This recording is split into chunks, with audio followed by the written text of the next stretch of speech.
And we're live. Hey man, how you doing? Good. How are you, sir? Yeah, very well, thank you. Yes, All looking forward to right. today's topic, all about executive assistants. It There makes you me sound go. like an executive, which also already sounds thrusting and Let's be exciting. executives. Absolutely. Well, good. Going to be a good topic. If you're joining us live, say a little hello. Leave a comment below the video wherever you're watching. We're going to have a great conversation today. We'd love to weave in your questions or comments as well. Happy to pop your name up on the screen and answer anything that might be top of mind for you. And we'll go from there. So, as is our custom, we'll start in just a minute or two. Hopefully, there's a beautiful Sunday afternoon happening in London right now. There, Michael, enjoying the day.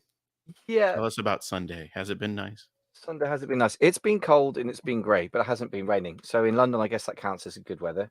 But my wife was just saying that, frankly, and she's lived in Britain her whole life, but complaining about the weather being horrible for 2 months of the year. Around this time of year. So Yeah, even though we're used to it, we don't necessarily love it. And yeah. I guess Seattle is not particularly warm and sunny at this time of year either. No, it's miserable. That's We very British of survive. you to kick off with the weather. That's a very British conversation opener. If I'm you're just 88% British Islander, according that's to my funny. 23andMe score. So. That's funny. Yeah, well, that's a very British habit. Yeah, the next thing you'll be wearing bowler hats and saying "Pip, pip." I don't know about that. Well, Well, fun look, times, fun times. yeah, Great let's look at topic. yeah. Should we jump into this thing today? You ready to Let's do do this? this. Absolutely right. Yeah. Yeah. So you're kicking off, right? Just to double check. Yeah, let me do that. Okay, Here we go. wonderful. I'm part of one of those expensive masterminds, and all the people in it make more money than I do. And one of the things I was surprised about was the fact that they all talk about the role of their executive assistant in their life and how they work together with that person. And it's a central part of how they operate. I was sort of surprised by that. And so, in today's conversation, we are going to have a deep dive into the issues of hiring an executive assistant, working with an executive assistant, the wisdom of it, and how to use it to defend your time and expand your productivity. So, Michael, are you ready to jump into this fun topic? Yeah, we've not talked about this before, although actually I've No? had a VA of some kind of partly executive assistant for about 2.5, 3 years now. So this is something I can speak to a certain degree from experience, although there'll be interesting nuances to talk about what is an executive assistant. But why is this a focus for you now? Apart from you seeing a bunch of people making more money than you do, and they all doing something that's a very powerful sort of peer pressure kind of thing, isn't it? But what is there a more particular reason why you're focused on this now? Well, yeah, I guess it was not so much peer pressure in my mind is that modeling, and they always say, if you're the smartest guy in the room you're in the wrong room.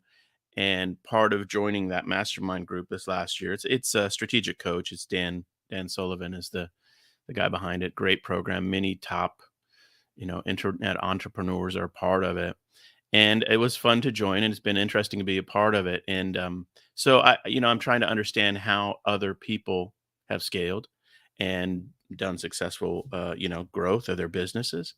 And so I'm listening for the cues and the topics. Now, this hasn't been a topic in that group, formally. It hasn't been an agenda item of the presentations or conversations. I've just heard people making reference to the use of their executive assistants, and it did pique my interest. So as I went into 2022, I thought to myself, what can I do to change the game?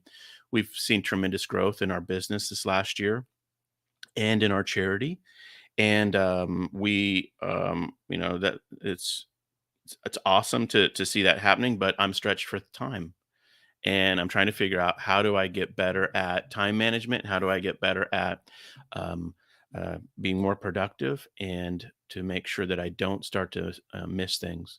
And so, for both the business and for the charity, I think it's wise for me to find and work with an executive assistant, which is something I've never done before. It's always, to be honest, felt like a luxury.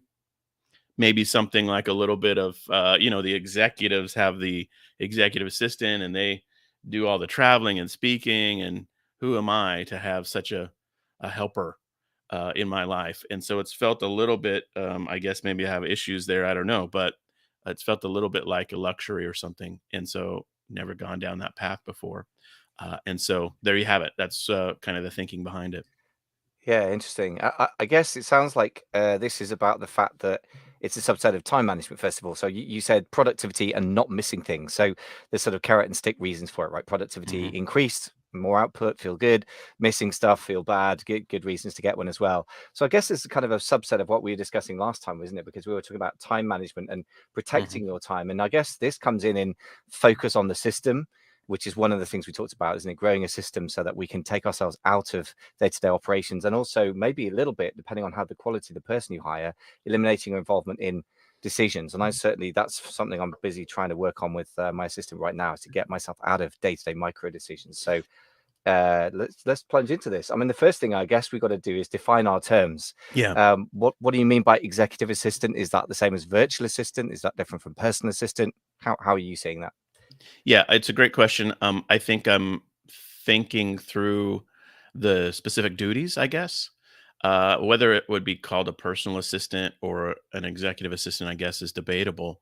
Um, the question about whether they're local or abroad, I guess, was the first thing I started to think about. And so I'd be interested in your point of view on the difference, if there is one, between personal assistant and executive assistant, or is it just semantics?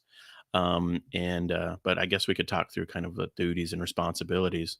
And then I'd also be interested in your point of view on virtual, kind of remote international versus local to you. My thinking is, I'm going to be looking for someone who's based in the Philippines, and we'll be working obviously remotely, virtually in essence. What's your take on it? How do you define those terms and ideas? Well, so first of all, I think, as you were saying, you need to define specific duties. And I think that's one of the keys, as we've talked about this before in hiring, but this is quite specific, isn't it? Often people think of an executive assistant as your first hire because they're going to help you personally. And if you're a solopreneur, that kind of makes sense. Now, obviously, that's not your situation because you have some quite big teams in place already. But I would say it's good to differentiate not so much between location versus the role, because I think the role itself is the one that people mess up the most. I can certainly talk about location, and I've got executive, well, sort of virtual assistant who does some executive type stuff in the Philippines. So that's the only thing I'm familiar with. I haven't had a VA or a PA or an executive assistant in the UK. I guess in an ideal world I would do, but that's probably not affordable for me.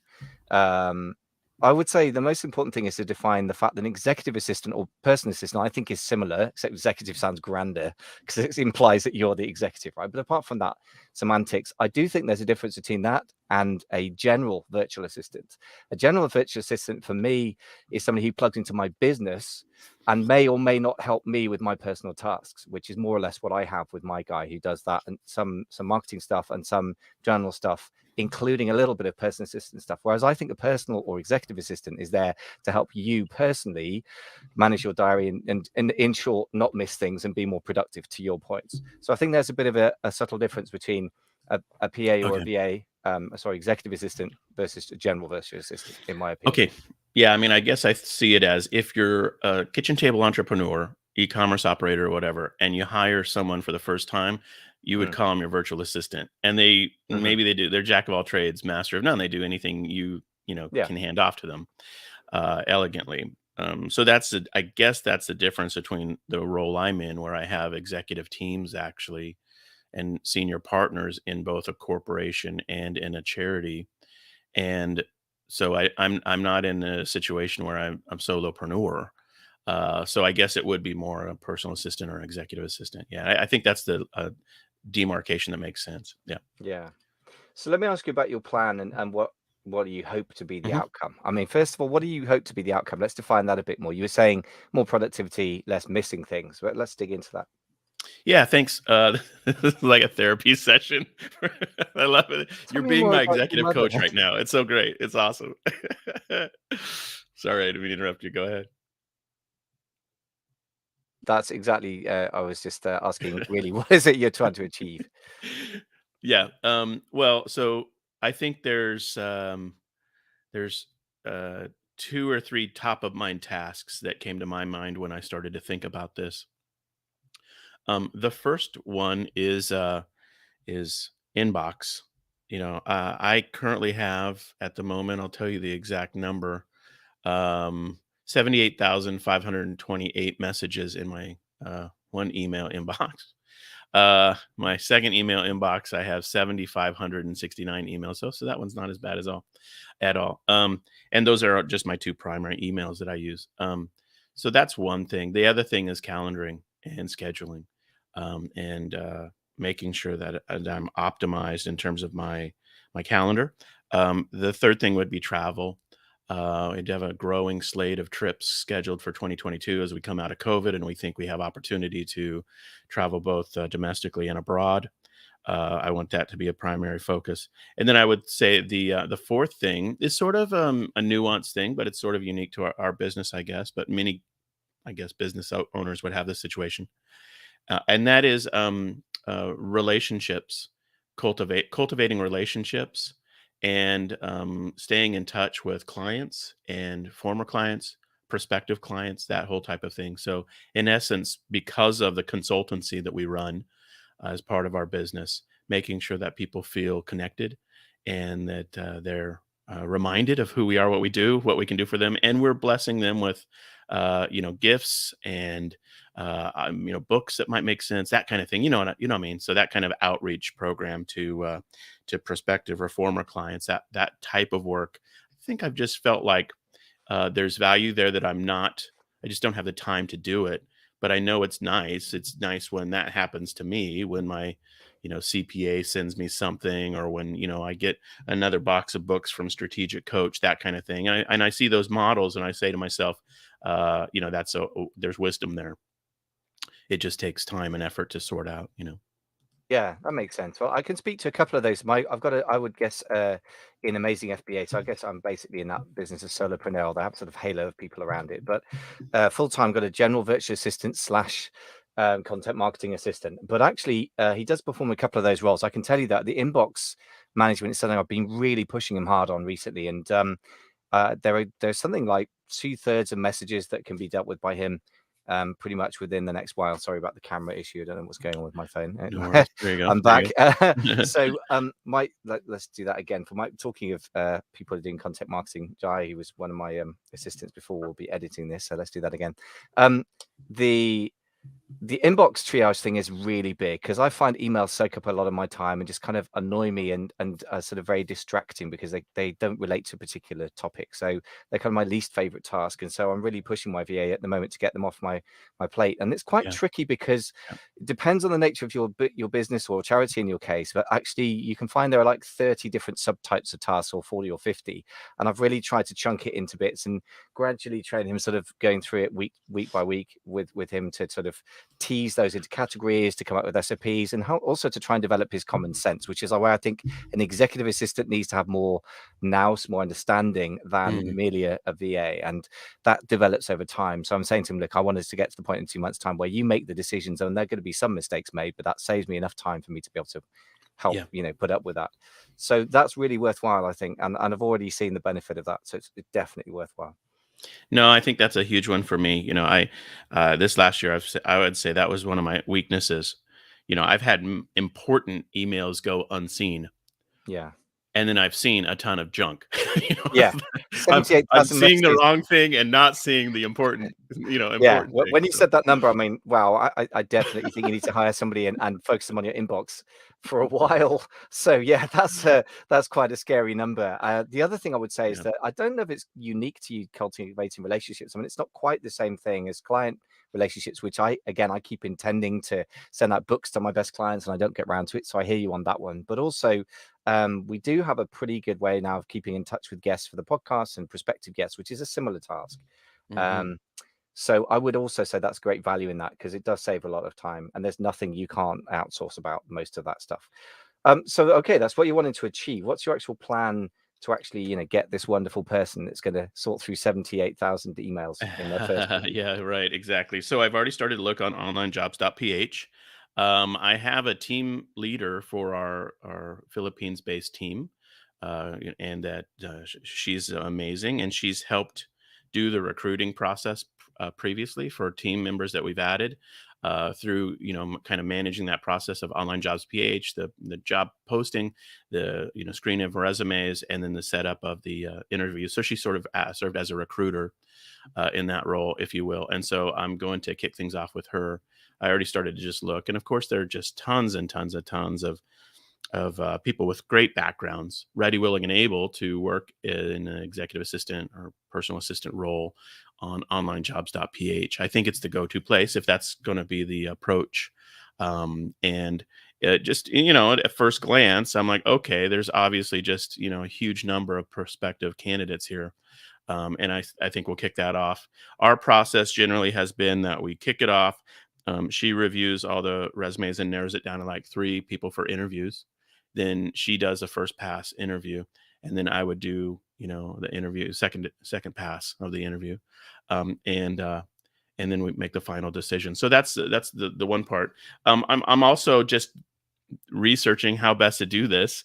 You piqued my interest when you just said that you have sort of a 30 types of emails in your inbox that could be triaged by, a personal assistant. I'm going to have to ask you to lend me that Excel chart or whatever you have, and tap the wisdom of the crowd here in terms of how best to do this. You can Google around and see what executive assistants are, their top roles and duties are. And we've got that. I also looked at a Harvard Business Review article just asking the question, is an executive assistant really a productivity hack? Is it actually beneficial, or is it like, just gone the way of the dinosaur or whatever because it's not really beneficial? As it happens, it hasn't gone the way of the dinosaur because it actually does provide tremendous value in terms of productivity and optimizing your time and energy. And so, those are the initial steps I've taken so far. And I don't think it'll be very long before we have this sorted out. Yeah. Yeah, I a couple of reflections. I mean, first of all, the idea of executive assistant maybe being an indulgence is if you think of it like Mad Men, where basically everyone's sort of getting their secretary to carry a message to somebody else's secretary, a bit like with pop stars, but get my people to speak to your people. Yeah. But maybe that's an exercise in vanity and kind of playing games.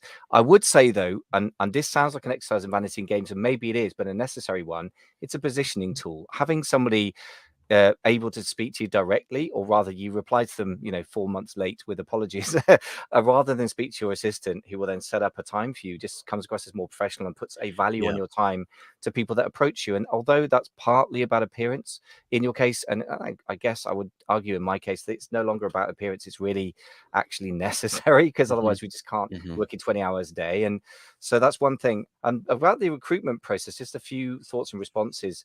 What I've actually found in practice is a couple of things. First of all, the best people have come from recommendations from other people, sometimes people they've used, or some people they've recruited but had kind of spare.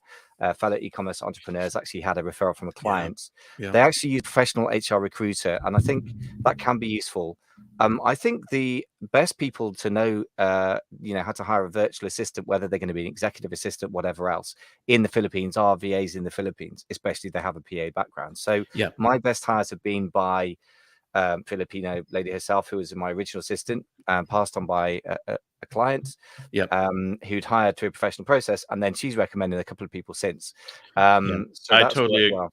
totally agree with that. That's been our situation as well. So, that I probably should have mentioned that. My first step might be to ask the team if they Mm, know anybody. Yeah, because yeah. you're right. That has been the most productive way to find great team members. Yeah. I mean, it's good to have a plan B, but I'd imagine, based on what Yeah. I've seen and what I've experienced personally and what I've seen with my friends, you're more likely to get somebody from that process, ideally. The other thing I would say is that what I did for the later recruitment is have the outgoing person in the role, Filipino lady, on the interview panel, and she pointed out some really great things that I would have missed. So I found that very, very helpful. So having existing Filipino team members on the panel, they know Nice. the nuances to Yeah. look for Yep. that you don't necessarily know in the Filipino culture, or the sort of work habits and stuff. So Yep. that was really helpful. Um, so that's the recruitment side. What about that small thing of onboarding people? Because obviously you get somebody, even if they're well qualified and experienced and bright and got a great work ethic and all the things we're looking for, they've still got to get their heads around, your 78,000 email inbox and everything else about your business life. So how are you planning to go about that? Well, they might broach that subject carefully, not to scare them off and have Yeah. them immediately quit.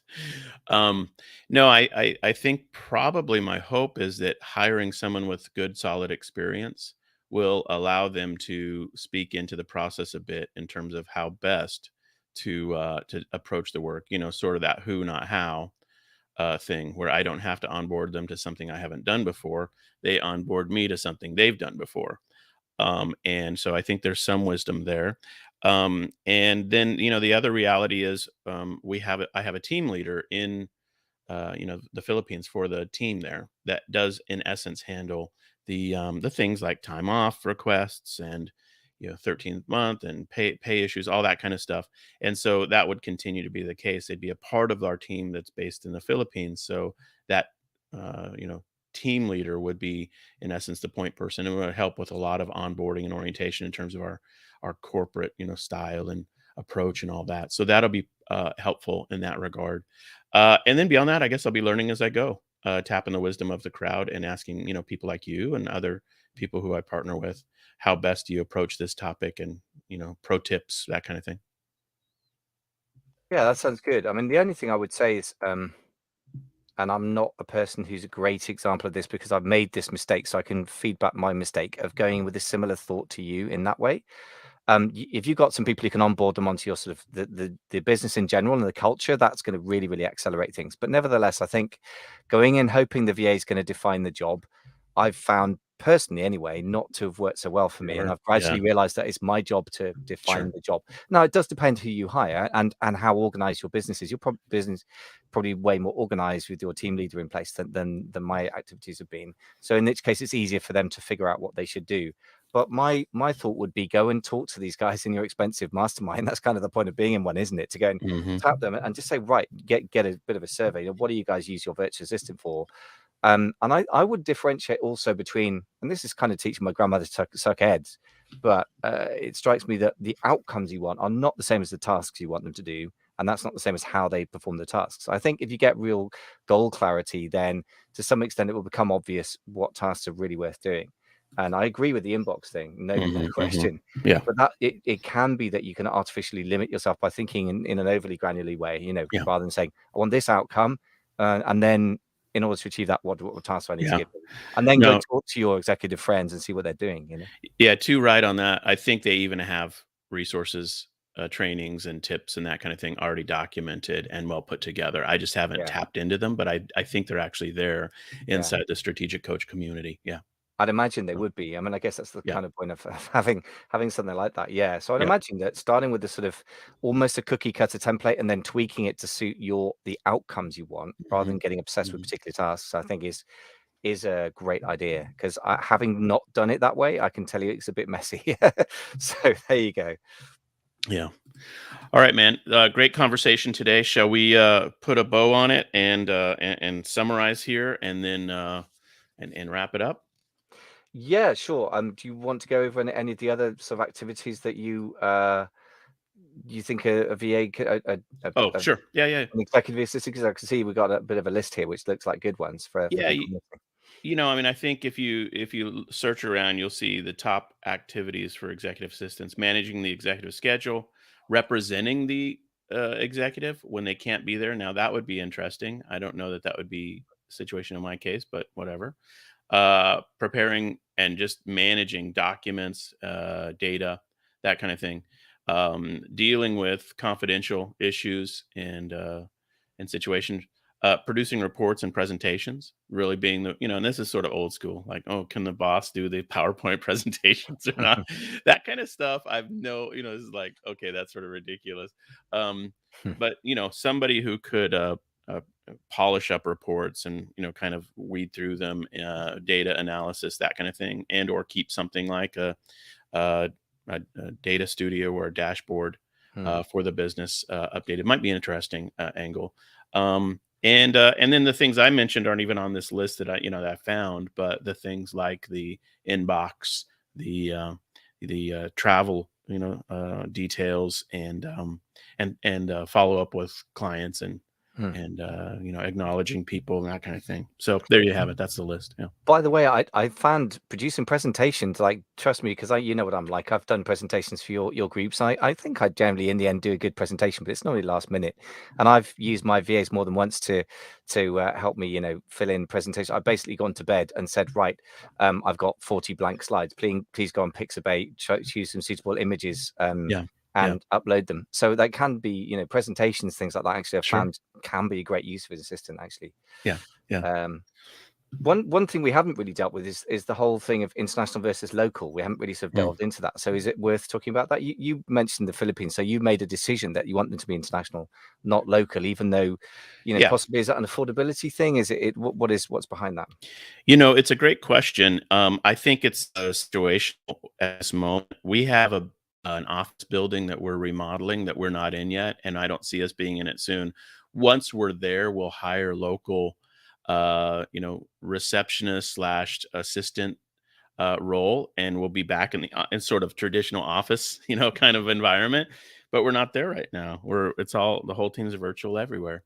And so the question is, if you're going to have virtual executive assistant, what benefit or value is there in them being local, or even in the United States? And so then it turns into sort of a question of cost and the availability of folks to work with. And the Philippines has a fantastic kind of a set of benefits there in terms of finding the right person. So that was sort of the logic. If we were in our building today, it might very well just be a local person who comes in to the office and works in sort of a traditional role. But we're just not there right now. So that was sort of the thinking. Yeah. Yeah, that does make sense. I mean, I guess that you're going to get more of a spread of available people in the Philippines who are used to that kind of role. I mean, there are certainly, Mhm. obviously, in the UK or US, people are used to that kind of role, but you can certainly multiply the figure that you need to pay them by 5 or 6 times. And then the Right. job market's so tight in the US and UK right now. Yep. I don't know how it is in the Philippines. I haven't experienced that it's been particularly difficult to hire. But No, yeah. and I think that's a key consideration. Obviously, the financial difference is striking. Hmm. I mean, if you look at onlinejobs.ph, you see that there are people who are ready, willing, and able to work 30 to 40 hours a week for, let's say, between $500 and $1,000 a month. Yeah, sure. And that is their stated wage that they're excited about. They put those numbers out there. That's not something that we're imposing on them. That's their stated wage that they're interested in earning. And for a lot of us who are international, we see that as just a incredible cost savings, and the competency level and quality of the work is fantastic. Yeah. With many people that we've worked with and work with right now, worked with in the past as well, from the Philippines. And so the question is, why would you not, go down that path? And there's really no reason not to, if you have super competent people and the wage scales make it much more affordable to you. There's a lot of wisdom there. It's really an internationalization of, it's globalization of work. And so then the question is it logical? Does it make sense? Is it ethical? All of those considerations go into it. And I think there's a lot of wisdom in thinking through that for cost saving issues, um, and the like. So there you have it. Yeah, that's my kind of sentiment on that. Yeah, I would say a couple of things. I mean, the first of all, if as you've expressed, and this, I'm sure you're not going to be the only person out there feeling this, a slight sort of guilt or who am I to hire an executive assistant or some feeling like that. It's not hard to get, work that's worth more than $4 an hour if you're not doing something completely foolish like on Mhm, Facebook or something. mhm, So, that puts the barrier to how can I justify it? It really makes it a very low barrier to jump, doesn't it? Whereas if you're hiring somebody mhm, for $40 an hour or something or 50, good executive assistants, quite expensive in the UK. I've had quotes for 30, £40 an hour, so 50, mhm. 60. Then it's harder to justify, can I make, $100 an hour Yeah, worth? So, a that's the first benefit thing. in essence. Yeah, sure. Yeah, and the other thing that I've found, I have to say, I'm in London, which is a very international city, which ironically means we've got very full employment, even before the pandemic, sort of post-pandemic era. We'll see what happens next. But the quality of people that you can get to work in things, I've never really tried to hire in London, but the quality of service you get pretty much anywhere from British people can be pretty low.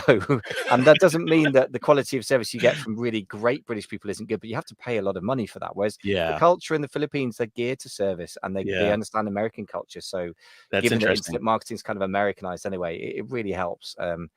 That from the very first hire, you have a good attitude and a willingness that I think is harder to find in Mhm. Britain.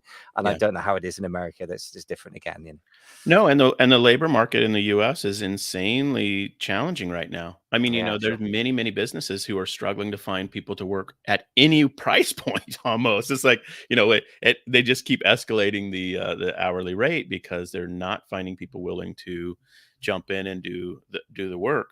And to the extent that that's a local job that requires, like being physically present in the location, then that's the constraint that business operator has to suffer through and sort out. For many of us, our businesses are virtual in anyway. We're just on Zoom and email and Skype and WhatsApp and whatever virtual tools with our team members. So in essence, it removes that localness requirement and therefore makes the recruiting pool global. And there you have it. I mean, it's an opportunity for us to do well. And I tried for 3 or 4 5 years to work with folks in the Philippines and could never figure it out because it just didn't. I didn't recruit well. I didn't manage well. I didn't sort it well.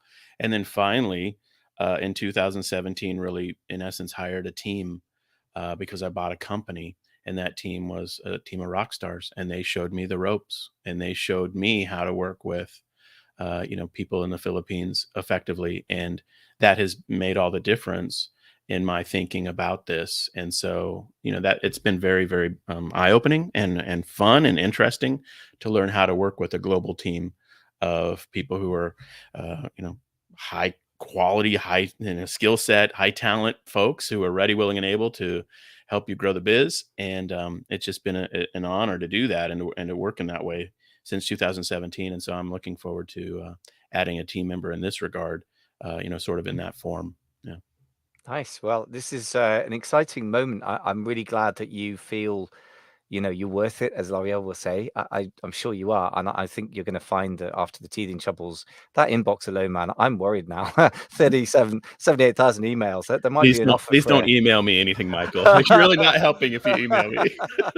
I never do, which is why we communicate via Messenger. Now I get it. So That's right. yeah, but joking apart, I think that a lot of people are in that situation, and how can you even manage an inbox there? I mean, my inbox has got 40 emails in, and I'm worried about that. So, I guess that's definitely something you should do. And I think a lot of people Yeah. listening and watching should be really strongly considering it as well. So if you've inspired them to get over the hump, as it were, and actually do this, then that's a great thing. Do you want to Yep. just quickly summarize the points we've gone over today, your thoughts on the wisdom of having an executive assistant to defend your time? Yeah, absolutely. Well, there you have it. The topic for the day is the wisdom of having an executive assistant to defend your time, help you organize your life, and increase productivity. The opportunity to do it is fairly straightforward and well worn, and even documented by organizations like Harvard Business Review. Will drop an article in the show notes. And the process by which you can do this, if you want to hire abroad, includes looking at sites like onlinejobs.ph. The roles and duties are pretty straightforward and have been tested and tried over the years by many people. And so you can create your own short list of activities. But I think it's something to look into, learning from the wisdom of other business executives and giving yourself the right or permission to work with a high quality, high caliber executive assistant, I think is potentially a next step for you if you're not doing that right now. I know that's the situation I'm in. So there you have it. That's the recap. Michael, as always, it's an honor to collaborate together. We're having a good time on Spotify lately in terms of listenership and subscribership. I noticed on Spotify, by the way, as we wrap up here, that there is now a ratings or a review function, and I think it didn't used to be there, or it's back on, or I don't know, but it is there. And if you're listening on Spotify, we would love to have you review the show and rate it. And you can do that by looking at the e-commerce leader show right at the top of the show underneath the badge. There's a little review tool. And then, of course, the Call-In app is hopping for us. Our show on the Call-In app airs every Tuesday, and we are the number 7 show in the education category, the number 15 show in the business category. And it's really just exciting to see that come together. So if you haven't checked out our episodes in the Call-In app, we'd love to have you do that as well. Any final thoughts, Michael, before we wrap up?